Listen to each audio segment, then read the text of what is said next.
Et voilà, pour revenir un peu à ce qu'on disait au début, en tant que spectateur, c'est quoi ouais, ta date la plus marquante, le truc où t'as pris vraiment une claque?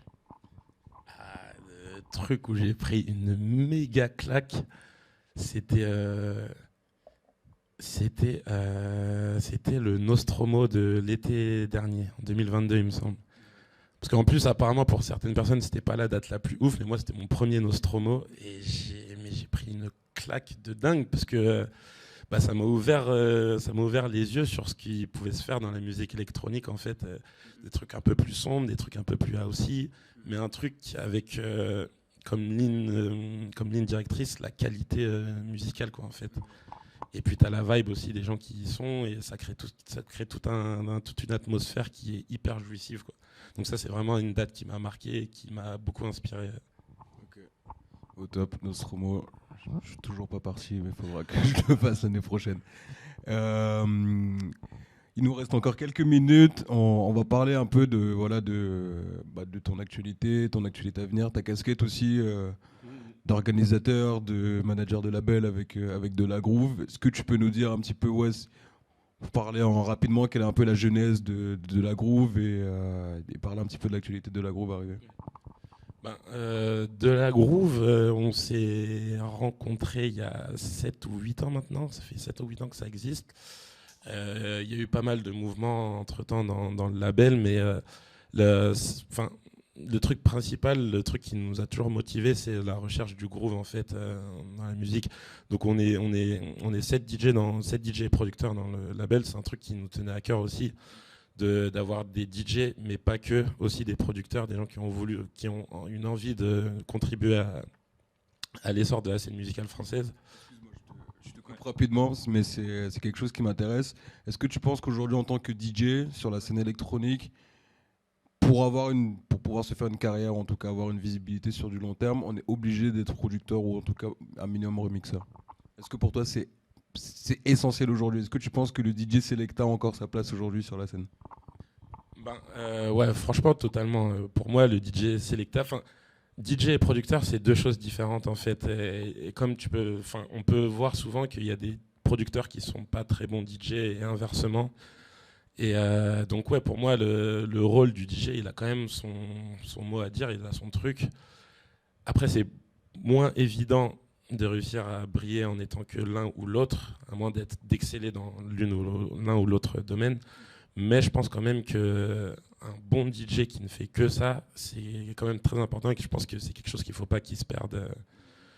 Sinon on va courir à la perte du DJ et tout le monde voudra être producteur. Et voilà, donc je pense que c'est bien de faire la part des choses par rapport à ça quand même. Ouais, donc on va juste revenir rapidement donc sur De La Groove. Tu disais, voilà, vous êtes DJ producteur.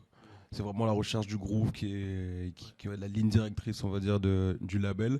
Quelles sont les actualités à venir? Je sais que vous avez une grosse actualité. Je ne sais pas si la vidéo sera sortie d'ici là ce vendredi, mais qu'est-ce qui va arriver un peu pour 2024? Quelles sont les résidences que vous continuez à avoir?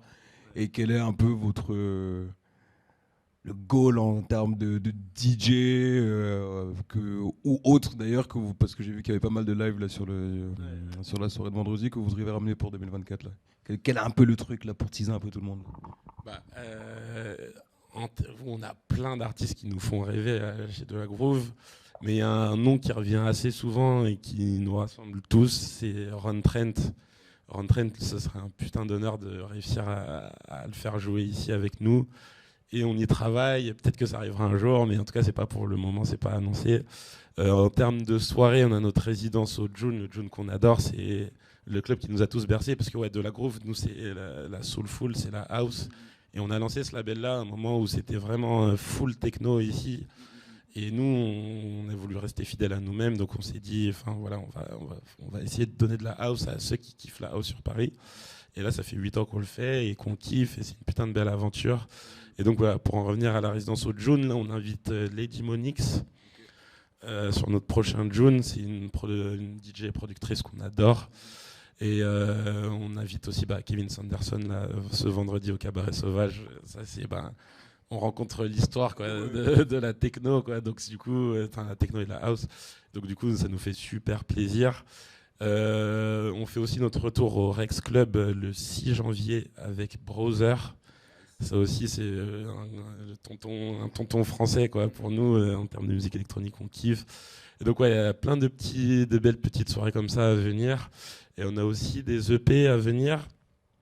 On a celui de Knuckle G là, qui vient de sortir il y a bientôt un mois maintenant. Il y a le prochain sur la liste, c'est le mien. Ça fait très longtemps que j'ai pas sorti de projet. En théorie, ça devrait être pour début décembre, mais on a un peu de retard là sur les mastering et tout, donc ça va venir un peu plus tard, mais en tout cas, ce sera avant la fin de l'année. Suite à voilà, cadeau de Noël, c'est ça exactement.